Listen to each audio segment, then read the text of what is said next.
Welcome back. Bulletin में खुशामदीद। सबसे पहले आपको बताएंगे कि हुकूमत ने पेट्रोल की नई कीमत 458 रुपये 40 पैसे जबकि डीजल की कीमत 520 रुपये मुकर्रर कर दी है। अहम अपडेट है, आपको बताते चलें कि हुकूमत ने पेट्रोल की नई कीमत 458 रुपये 40 पैसे जबकि डीजल की कीमत 520 रुपये मुकर्रर कर दी है। पेट्रोलियम मसनूआत की कीमतों में इजाफे का ऐलान वजीर खजाना मोहम्मद औरंगजेब ने वजीर पेट्रोलियम अली परवेज मलिक के हमरा इस्लामाबाद में प्रेस कॉन्फ्रेंस के दौरान किया। वजीर खजाना ने ऐलान किया कि पेट्रोल की कीमत में 137 रुपये 30 पैसे फी लीटर इजाफा कर दिया गया है, जिसके बाद पेट्रोल की नई कीमत 458 रुपये 40 पैसे फी लीटर कर दी गई है, जबकि डीजल की कीमत में 184 रुपये 49 पैसे फी लीटर इजाफा कर दिया है। अहम अपडेट है, आपको बताते चलें, जिसके बाद डीजल की नई कीमत 520 रुपये 35 पैसे मुकर्रर कर दी गई है। अहम अपडेट है, आपको बताते चलें कि मोहम्मद औरंगजेब ने वजीर पेट्रोलियम अली परवेज मलिक के हमरा इस्लामाबाद में प्रेस कॉन्फ्रेंस की, जिसके दौरान वजीर खजाना ने ऐलान किया कि पेट्रोल की कीमत में 137 रुपये 30 पैसे फी लीटर इजाफा कर दिया गया है, जिसके बाद पेट्रोल की नई कीमत 458 रुपये 40 पैसे फी लीटर कर दी गई है, जबकि डीजल की कीमत में 184 रुपये 49 पैसे फी लीटर इजाफा कर दिया गया, जिसके बाद डीजल की नई कीमत 520 रुपये 35 पैसे मुकर्रर कर दी गई है।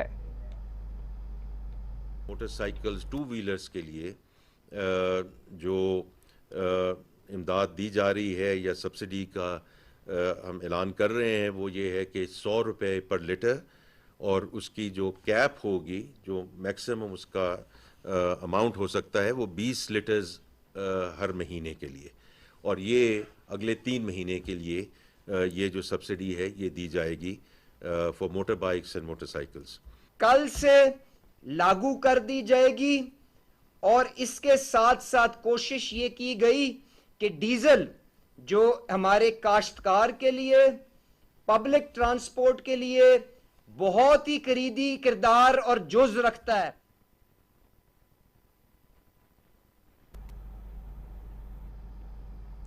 पेट्रोल की कीमत तो महंगी हो गई, लेकिन दूसरी जानिब हुकूमत ने मोटरसाइकिल वालों के लिए 100 रुपये फी लीटर सब्सिडी मुकर्रर की है और हर माह में 20 लीटर पेट्रोल सब्सिडी दिया जाएगा, जबकि इसका इतलाक 3 माह के लिए होगा। वजीर खजाना मोहम्मद औरंगजेब ने कहा कि मोटरसाइकिल सवारों को 3 माह तक 100 रुपये फी लीटर सब्सिडी मिलेगी। इंटरसिटी पब्लिक ट्रांसपोर्ट को भी डीजल पर 100 रुपये फी लीटर सब्सिडी मिलेगी। उन्होंने बताया कि छोटे ज़मींदारों के लिए फसल की कटाई के वक्त 1500 रुपये एक बार सब्सिडी दी जाएगी, जबकि इंटरसिटी मुसाफिर गाड़ियों और माल बरदार गाड़ियों के लिए 100 रुपये फी लीटर, माल बरदार ट्रक के लिए माहाना 70,000 रुपये, बड़ी माल बरदार गाड़ियों के लिए 80,000 रुपये और मुसाफिर बसों के लिए 1 लाख रुपये माहाना सब्सिडी मुकर्रर की गई है।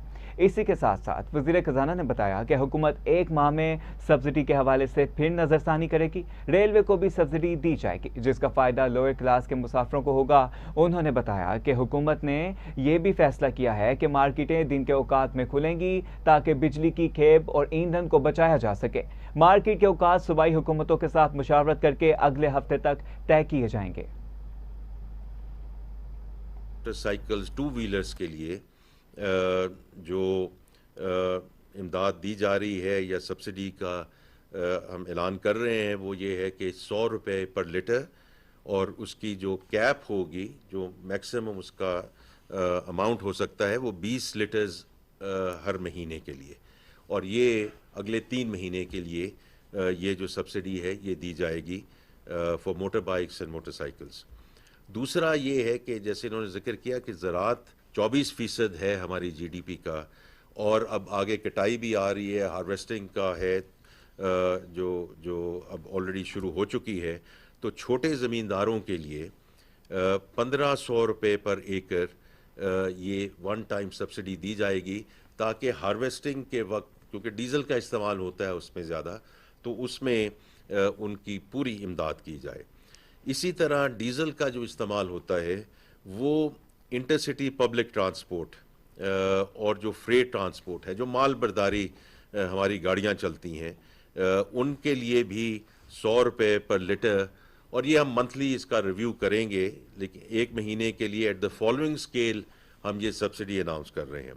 पहले तो जो ट्रक्स हैं उनके लिए, क्योंकि ये सारी जो ट्रांसपोर्टेशन होती है, गुड्स की होती है, हर किस्म की जो जो फूड आइटम्स की होती है वो ट्रक्स के थ्रू होती है और तकरीबन 80-85% जो इस वक्त ट्रांसपोर्टेशन है वो ट्रकिंग के थ्रू हो रही है। तो उसके लिए 70,000 रुपया पर मंथ इसका ऐलान किया जा रहा है। तो दूसरी जानिब पेट्रोलियम मसनूआत की कीमतों में होशरुबा इजाफे से शहरी हुकूमत से नाराज़ हो गए। शहरियों ने पेट्रोलियम मसनूआत की कीमतों में इजाफे को मुस्तरद कर दिया। आपको बताएं कि पेट्रोल की बढ़ती कीमतों ने बजट को शदीद मुतासिर कर दिया। जिंदगी गुजारना मुश्किल होता जा रहा है। पेट्रोल महंगा होने से ना सिर्फ ट्रांसपोर्ट बल्कि अशियाए खुर्दनोश समेत हर चीज़ की कीमत बढ़ जाएगी। शहरियों ने हुकूमत से मुतालबा किया है कि पेट्रोलियम मसनूआत की कीमतों में कमी लाई जाए ताकि महंगाई के बोझ को कम किया जा सके। उनका कहना था कि अगर यही सूरत हाल बरकरार रही तो मतवसत और गरीब तबका शदीद माली बहरान का शिकार हो जाएगा।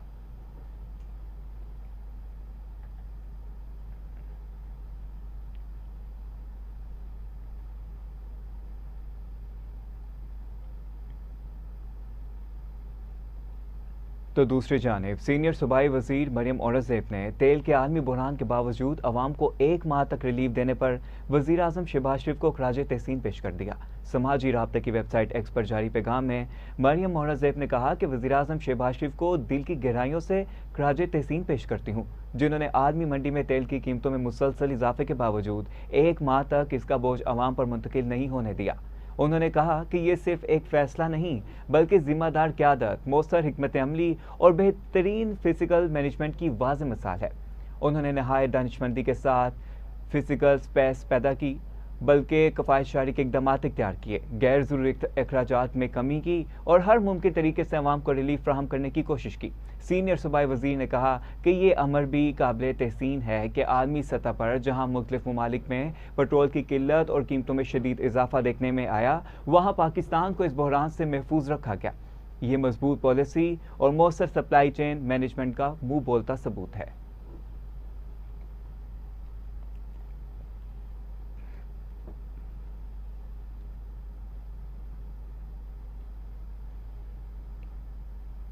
तो इसके साथ साथ जमात इस्लामी ने पेट्रोलियम कीमतों में इजाफा मुस्तरद करते हुए आज से मुल्क भर में एहतजाजी तहरीक चलाने का ऐलान कर दिया। अपने एक बयान में अमीर जमात इस्लामी पाकिस्तान हाफिज नईमुर रहमान ने कहा कि हुकूमत ने अवाम पर पेट्रोल बम गिरा दिया। पेट्रोलियम मसनूआत में इजाफा नाकाबिले कबूल है। उन्होंने कहा कि गरीब और मिडिल क्लास को जिंदा दरगोर किया जा रहा है। गरीब और मिडिल क्लास तबका शदीद मुतासिर है। हुक्मरान अपनी अयाशियाँ कम करने को तैयार नहीं। महंगे जहाज और महंगी गाड़ियां अवाम पर बोझ बनी हुई हैं। आपको बताते चलें कि अवाम पर पेट्रोल बम गिरा दिया। पेट्रोलियम मसनूआत में इजाफा नाकाबिले कबूल है। उन्होंने कहा कि गरीब और मिडिल क्लास को जिंदा दरगोर किया जा रहा है। गरीब और मिडिल क्लास तबका शदीद मुतासिर है। हुक्मरान अपनी अयाशियां कम करने को तैयार नहीं। महंगे जहाज और महंगी गाड़ियां अवाम पर बोझ हैं।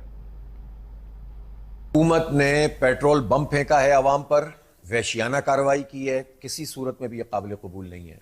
137 रुपए का इजाफा, यानी पहले 55 रुपए का इजाफा कर दिया, फिर 137 रुपए, अब गोया तकरीबन 450 नहीं 458 रुपए का पेट्रोल पाकिस्तान के गरीब और मिडिल क्लास लोग खरीदेंगे। इसी तरह 520 रुपए का डीजल खरीदेंगे। ये 184 रुपए का इजाफा किया है। अपनी अय्याशियां खत्म नहीं करना चाहते। ये मलका रानियां 11 अरब रुपए के जहाज में घूमेंगी और पाकिस्तान के गरीबों के ऊपर पेट्रोल का बम फेंकेंगे। ये चेयरमैन सेनेट 9 करोड़ की गाड़ी खरीदेंगे और गरीब बाइकर्स, बाइकियां चलाने वाले और जो फूड पांडा का काम करने वाले, सप्लाईज का काम करने वाले, मजदूर, किसान, तालिब इल्म जिनकी कोई आमदनी नहीं होती, ये उनको जो उनका बेड़ा गर्क करेंगे, उनसे पैसे निचोड़ेंगे। और इन्होंने सिर्फ पेट्रोल की कीमत में इजाफा नहीं किया, इन्होंने टैक्स में भी इजाफा किया है। होना तो ये चाहिए था कि इन हालात में लेवी खत्म की जाती और IMF से कहते कि हम ये पैसे नहीं दे सकते। मैं पूछना चाहता हूं कि शहबाज शरीफ साहब, आपने कौन सी IPPs का पैसा रोका है इस वक्त? हजारों अरब रुपए कैपेसिटी पेमेंट के नाम पर जो बिजली बनती नहीं है, हमारी जेबों से लेकर, हमारी जेबों पर डाका मारकर आप उस माफिया को दे रहे हैं। आप उनकी पैसों को डेफर नहीं कर रहे। ये जो रीगैसिफिकेशन के प्लांट लगे हुए हैं पोर्ट्स के ऊपर, जिन पर हम अरबों डॉलर खर्च कर चुके हैं अब तक, और इनको बगैर, अब इस वक्त तो गैस आ नहीं रही है, LNG आ नहीं रही है, लेकिन रोजाना की बुनियाद पर इनको पेमेंट की जा रही है। आप ये पेमेंट नहीं रोक सकते। लेकिन पाकिस्तान के गरीब लोगों के ऊपर बम गिरा सकते हैं, नाकाबिल कबूल है, इसको बर्दाश्त नहीं किया जाएगा। जमात इस्लामी इसको मुस्तरद करती है और हम आज से ही एहतजाजी तहरीक शुरू कर रहे हैं। पूरे पाकिस्तान में आज मुजाहरे किए जाएंगे। मैं पाकिस्तान के नौजवानों से कहता हूं कि इन हालात में अगर हम कुड़ते रहेंगे, जलते रहेंगे और हुकूमत के मुकाबले में आकर नहीं खड़े होंगे तो हालात नहीं बदलेंगे। आप हमारी इस तहरीक का साथ दें, ये नौजवानों निकलो और एहतजाज करो और हुक्मरानों को मजबूर करो कि ये अपनी अय्याशियां कम करें और पेट्रोल की कीमत और डीजल की कीमत को ये कम करें। ये 1300 सीसी में आने के लिए तैयार नहीं है, इन्हें बड़ी बड़ी गाड़ियां चाहिए, लेकिन अवाम के ऊपर ये बम फेंकेंगे ये कबूल नहीं करते। हम इसे मुस्तरद करते हैं और इसके अलावा और कोई दूसरा रास्ता नहीं है कि हम इनके खिलाफ एहतजाज करें, जिद्दोजहद करें और उन्हें पीछे हटने पर मजबूर करें। आपने बयान मुलाहिजा किया। अब आपको ईरान लिए चलेंगे और बताएं कि ईरान के वज़ीर ख़ारजा अब्बास अराग़ची ने अमरीकी हमलों को इखलाकी ज़वाल की अलामत करार देते हुए कहा कि शहरी इंफ्रास्ट्रक्चर को निशाना बनाने से ईरान को पीछे हटने पर मजबूर नहीं किया जा सकता। उन्होंने समाजी राब्ते की वेबसाइट एक्स पर तबाहशुदा पुल की तस्वीर के साथ अपने बयान में कहा कि नामुकम्मल पुलों समेत शहरी ढांचों पर हमले ईरानी कौम के हौसले पस्त नहीं कर सकते और ना ही इन्हें हथियार डालने पर मजबूर किया जा सकता है। अब्बास अराग़ची का कहना था कि इस तरह के इक़दाम दरअसल दुश्मन की शिकस्त और इसके इखलाकी दिवालियेपन को जाहिर करते हैं जो बदहवासी का शिकार है। वाज़ेह रहे कि अमरीका और इसराइल की जानिब से तेहरान के मगरिब में B-1 पुल को निशाना बनाया गया, जिसके नतीजे में कम अज़ कम 2 अफराद जहाँ बाग जबकि मुतअद्दिद ज़ख्मी भी हुए हैं।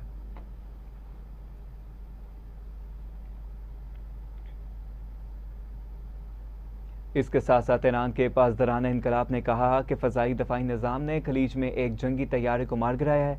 ईरानी सरकारी मीडिया के मुताबिक IRGC का कहना है कि यह कार्रवाई जजीरा किशम के जनूबी इलाके में की गई, जहां एक दुश्मन लड़ाका तैयारा इनके दफ़ाई निज़ाम की जद में आ गया। बयान में यह वाज़ेह नहीं किया गया कि यह तैयारा किस मुल्क का था।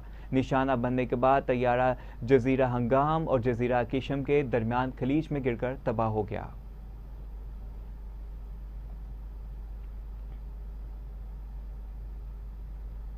अब आपको बताएं कि ईरान का अमेरिका और इसराइल को भरपूर जवाब। मिसाइल और ड्रोन बरसा दिए गए। दर्जनों अमेरिकी फौजियों को हलाक और जख्मी करने का दावा भी कर दिया गया।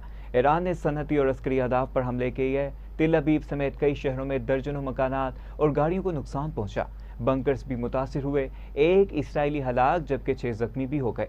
ईरान ने अबू धाबी में अमरीकी स्टील इंडस्ट्रीज़, बहरीन में अमरीकी aluminium industries, tech company, Israeli असलहा साज अदारा राफेल और मनामा के करीब अमरीकी फौजी अड्डे को निशाना बनाने का भी दावा किया।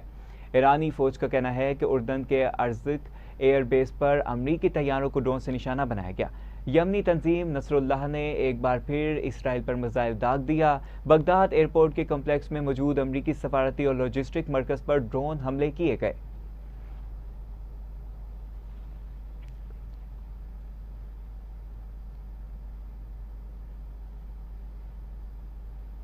तो दूसरी जानिब यमन के हौसी ग्रुप ने इसराइली अहदाफ पर मिसाइल हमले कर दिए। हौसी ग्रुप ने अपने बयान में कहा कि उन्होंने बैलिस्टिक मिसाइलों की बौछार के जरिए अहम इसराइली अहदाफ को निशाना बनाया।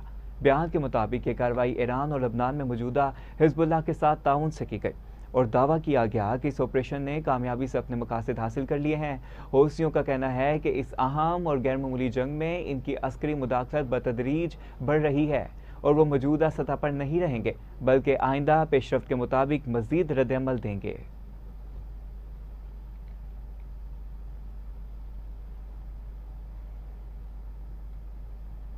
जनूबी लबनान में इसराइली ज़मीनी फ़ज़ाई कार्रवाइयाँ जारी हैं, जबकि सयूनी फ़ौज ने 24 घंटे में हिजबुल्लाह के 40 अरकान को शहीद करने और असलहा डिपो तबाह करने का भी दावा किया है।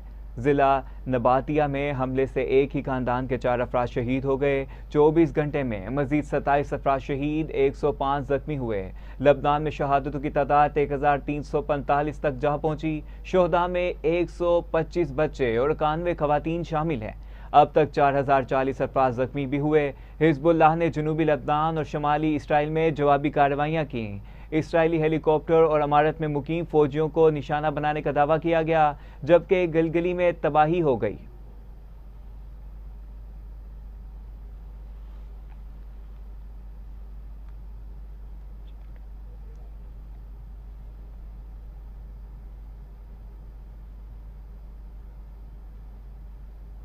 Welcome back. बुलेटिन के सिलसिले को आगे बढ़ाते हैं और आपको बताएं कि अमेरिकी बहरिया का दुनिया का सबसे बड़ा तैयारा बरदार बहरी जहाज जेराल्ड एस फोर्ड 5 रोज़ा क़याम के बाद क्रोएशिया से रवाना हो गया।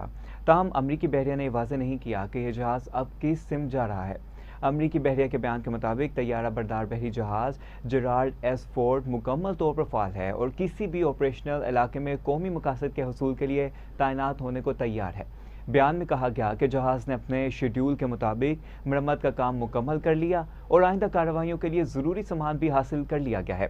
ख्याल रहे कि यह बहरी जहाज़ ईरान के खिलाफ अमेरिका और इसराइल की फ़ज़ाई कार्रवाइयों में अहम किरदार अदा कर चुका है। ताहम 12 मार्च को जहाज़ में लॉन्ड्री के हिस्से में आग लगने के बाद इससे पहले क्रेट और फिर क्रोएशिया मुंतकिल किया गया, जहाँ इसकी मरम्मत और सप्लाई का अमल मुकम्मल किया गया है।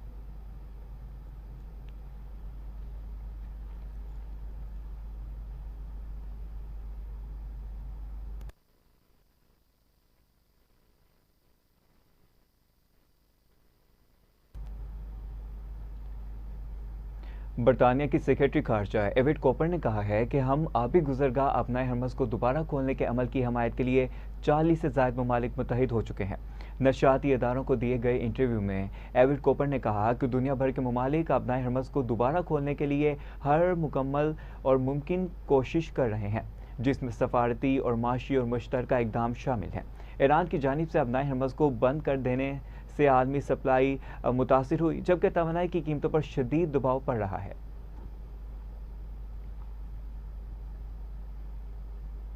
तो दूसरी जानिब अक़वाम मुत्तहिदा के माहिरीन ने लबनान में सहाफ़ियों के कत्ल की मज़म्मत करते हुए इसराइल के इक़दामात पर जवाबदही का मुतालबा किया है। खबर एजेंसी के मुताबिक अक़वाम मुत्तहिदा के 3 माहिरीन ने हालिया वाक़े की आज़ादाना और मुकम्मल तहक़ीक़ात का मुतालबा करते हुए इसे सहाफ़ती आज़ादी पर इसराइली अफ़वाज का एक और संगीन हमला करार दिया है। अक़वाम मुत्तहिदा के ख़ुसूसी नुमाइंदगान ने बयान में कहा कि मुसल्लह तनाज़ात के दौरान पेशा वराना फ़राइज़ अंजाम देने वाले सहाफ़ी शहरी समझे जाते हैं और इन्हें किसी भी सूरत निशाना नहीं बनाया जा सकता। उन्होंने कहा कि जो सहाफ़ी बराह रास्त लड़ाई में शरीक ना हो, उनका जानबूझकर कत्ल बैनुल-अक़वामी इंसानी हुकूक और इंसानी हमदर्दी के कवानीन की संगीन खिलाफ वर्जी है और इसे जंगी जुर्म करार दिया जा सकता है। ख्याल रहे कि इसराइली फ़ौज ने 28 मार्च को जनूबी लबनान में एक कार को निशाना बनाया, जिसके नतीजे में खातून समेत 3 सहाफ़ी जहाँ बाग हो गए थे।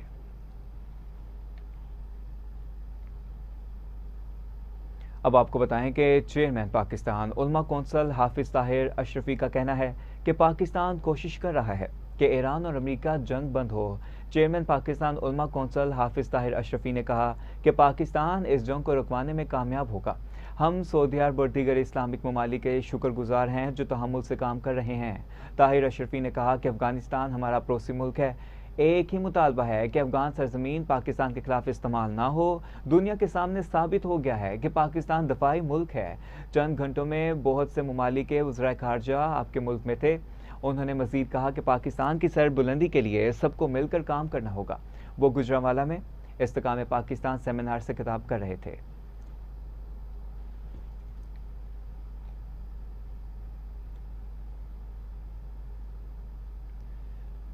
अब आपको कराची लिए चलेंगे, जहां सानिया गुल प्लाजा की तहकीकात के लिए कायम जुडिशनल कमीशन ने तहकीकात मुकम्मल कर ली। रिपोर्ट सर्दशुदा हालात में 7 अप्रैल को सेक्रेटरी कानून के हवाले की जाएगी। जुडिशनल कमीशन के रजिस्ट्रार इकबाल एहसन खट्टी की जानिब से सेक्रेटरी कानून को लिखे गए मरासले में कहा गया है कि inquiry Sindh tribunals of inquiry ordinance 1969 के सेक्शन 3 के तहत 10 फरवरी 2026 के गजट नोटिफिकेशन के जरिए कायम की गई थी, जिसका मकसद गुल प्लाजा शिपिंग सेंटर में लगने वाली होलनाक आग के वाक़े की छानबीन करना था। आपको बताते चलें कि ये जो नोटिफिकेशन है जारी किया गया है, जिसका मकसद गुल प्लाजा शॉपिंग सेंटर में लगने वाली होलनाक आग के वाक़े की छानबीन करना था। कमीशन को अपनी रिपोर्ट मुकम्मल करने के लिए 8 हफ्तों की मुद्दत दी गई थी। ताहम कमीशन ने तफवीज़ करदा इंक्वायरी मुकम्मल कर ली है और अब अपनी हतमी रिपोर्ट हुकूमत सिंध को पेश करने के लिए तैयार है।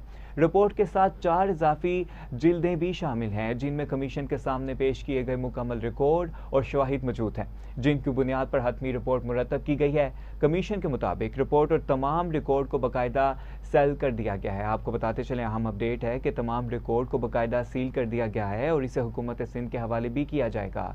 मरासले में वाज़ेह किया गया है कि इस रिपोर्ट को आवाम के सामने लाने या ना लाने का हुकूमती सिंध के पास क्या जवाब होगा और इसी के मुताबिक इसके अजरा के वक्त का भी फैसला किया जाएगा।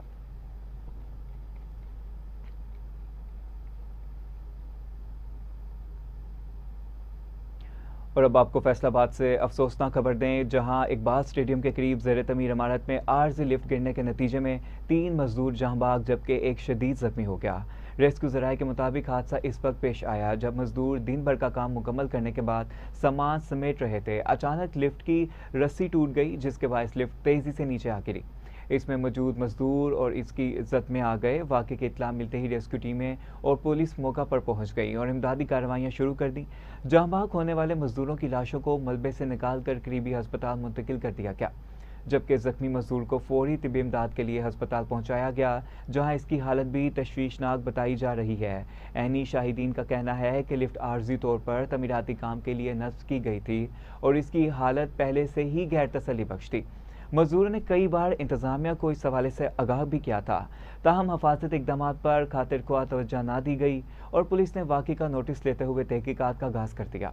हुकाम का कहना है कि अगर गफलत या लापरवाही साबित हुई तो जिम्मेदारों के खिलाफ सख्त कानूनी कार्रवाई अमल में लाई जाएगी।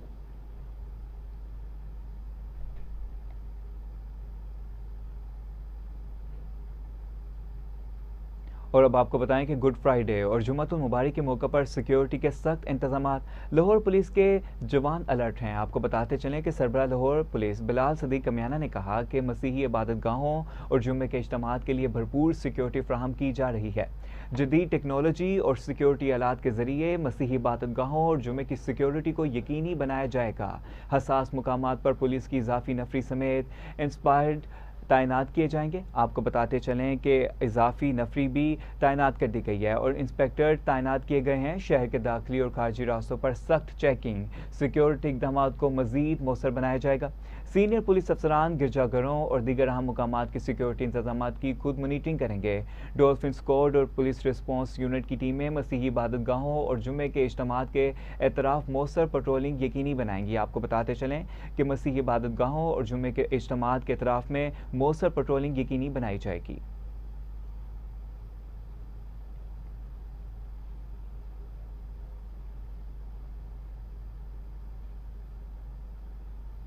इसी के साथ साथ न्यूज़ स्टूडियो से फिल वक्त इतना ही। मोहम्मद अली को इजाज़त दीजिए। मज़ीद अहम खबरों की तफसीलात के लिए देखते रहिए टीवी टुडे न्यूज़।